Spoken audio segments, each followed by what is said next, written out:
Hello दोस्तों, sorry बहुत छोटा सा शब्द है, लेकिन इसको बोलने के लिए बहुत हिम्मत की ज़रूरत पड़ती है। लेकिन हमारे साथ ऐसा क्यों होता है कि कई बार हमारी गलती होती है और हमें माफ़ी मांगने में मुश्किल आती है। इनके पीछे कई कारण हो सकते हैं, तो आज के इस वीडियो में हम इसी के बारे में बताएंगे कि वो कौन से कारण हैं जिसकी वजह से आप किसी से माफ़ी मांगने से हिचकिचाते हैं और कैसे हम अपनी गलती के लिए किसी से भी माफ़ी मांग सकते हैं।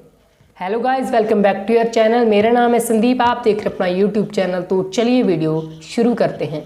तो चलिए पहले हम आपको बताते हैं कि हमारे साथ ऐसा क्यों होता है कि हम किसी से माफ़ी मांगने में हिचकिचाते हैं या शर्म महसूस करते हैं। तो आइए जानते हैं इसके पीछे के कुछ कारण। नंबर 1, घमंड यानी ईगो। एक व्यक्ति जिनका नाम रकुल है, वो कहते हैं कि अगर मैं किसी से माफ़ी मांगूंगा तो मेरी समाज में क्या इज्जत रह जाएगी। इसे हम घमंड कहते हैं। जब आप में घमंड होता है तो आप अपनी गलती कबूल करने में शर्मिंदगी महसूस करते हैं। इसीलिए पहले आपको अपनी ईगो को साइड में करना होगा, फिर ही आप अपनी गलती के लिए किसी से भी माफ़ी मांग सकते हैं। नंबर 2, गलती मेरी नहीं है। मेरे ख्याल से आपको भी ऐसा ही लगता होगा कि हमें माफ़ी तभी मांगनी चाहिए जब आपकी गलती हो। जहाँ पर रमन जी कहती है कि मुझे माफ़ी मांगना तब आसान लगता है जब मेरी गलती हो, लेकिन जब हम दोनों की गलती हो और दोनों ने एक दूसरे को भला बुरा कहा हो तो अकेली मैं ही माफ़ी क्यों मांगूं। इसके पीछे एक कारण है कि यदि आप अपने रिश्ते को, किसी भी रिश्ते को, वो चाहे दोस्ती का हो, रिश्तेदार हो या आपके पेरेंट्स हो, किसी भी रिश्ते को बरकरार रखने के लिए कभी कभी आपको झुकना ही पड़ता है। इसलिए कभी कभी आपकी गलती ना होकर भी आपको अपनी गलती माननी पड़ती है, सिर्फ इसलिए कि आप अपने रिश्ते को बचा सके। वो रिश्ता कोई भी हो सकता है। तो ये कारण होता है किसी भी गलती को ना करने के बावजूद अपनी गलती मानने का। और अगर आपको ऐसा लगता है कि गलती सिर्फ सामने वाले की है तो आप शायद सोचे कि मुझे माफ़ी मांगने की कोई ज़रूरत नहीं है, लेकिन ऐसा भी हो सकता है कि गलती आप दोनों की हो और दूसरा आप माफ़ी ना मांगकर सामने वाले को ये जता रहे हैं कि मेरी गलती नहीं है बल्कि मैं बेकसूर हूँ और तुम कसूरवार, जबकि आप दोनों की गलती हो सकती है। नंबर 3, परवरिश।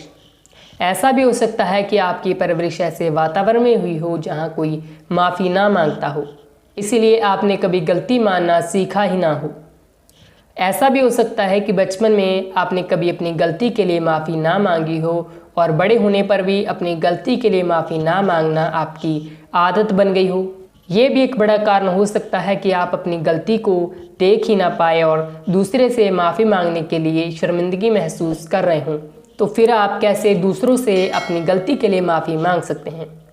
तो चलिए बताते हैं हम आपको कि आप अपनी गलती के लिए दूसरों से माफ़ी कैसे मांग सकते हैं।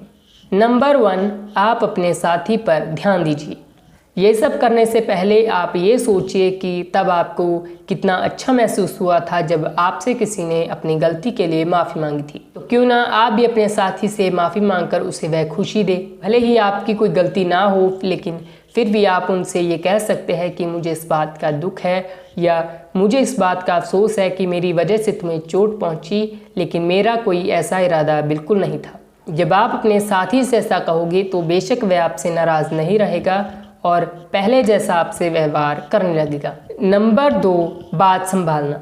माफ़ी मांगने से कभी आपकी हार नहीं होती, बल्कि किसी भी रिश्ते, चाहे वो दोस्ती का हो, रिश्तेदार हो, शादीशुदा जीवन हो या कोई करीबी रिश्ता हो, उस रिश्ते की जीत होती है। जो व्यक्ति नाराज़गी पाले रखता है उसे मनाना एक शक्तिशाली शहर पर जीत हासिल करने से भी ज़्यादा मुश्किल होता है। इसलिए अगर आप किसी रिश्ते को सदाबहार अच्छा रखना चाहते हैं तो आपको माफ़ी मांगने में बिल्कुल देर नहीं लगानी चाहिए, वरना आप दोनों में सुलह करना बहुत मुश्किल हो सकता है। वही दूसरी तरफ अगर आप माफ़ी मांग लेते हैं तो बात वही के वही ख़त्म हो जाती है और बात का बतंगड़ नहीं बनता, और इस तरह आप देखोगे कि आपका अपने साथी के साथ रिश्ता और ज़्यादा मजबूत हो जाएगा।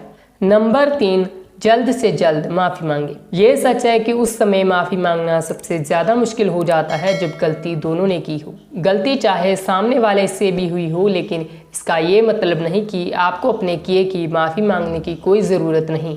और ये सोचकर बात को मत टालिए कि समय के साथ सब कुछ ठीक हो जाएगा।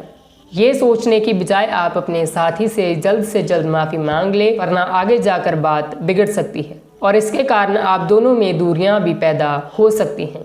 नंबर 4, दिल से माफ़ी मांगी। आप अपने किए पर सफाई पेश करने की बजाय दिल से माफ़ी मांगी। जब आप दिल से माफ़ी मांगते हो तो आप ऐसे शब्दों का इस्तेमाल बिल्कुल ना करें, मुझसे गलती हो गई, मुझे नहीं पता था कि तुम राई का पहाड़ बना लोगे। ऐसे शब्दों का इस्तेमाल आप कभी ना करें।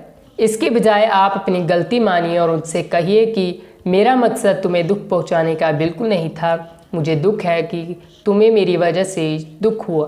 फिर चाहे आपको ऐसा ही क्यों ना लग रहा हो कि उसे जो दुख पहुंचा वो जायज़ है। नंबर 5, सच्चाई का सामना। इस बात को मानकर चलिए कि कभी ना कभी आपसे भी गलती हो ही जाती है। ऐसा कौन सा मनुष्य है जो अपनी लाइफ में गलतियां नहीं करता।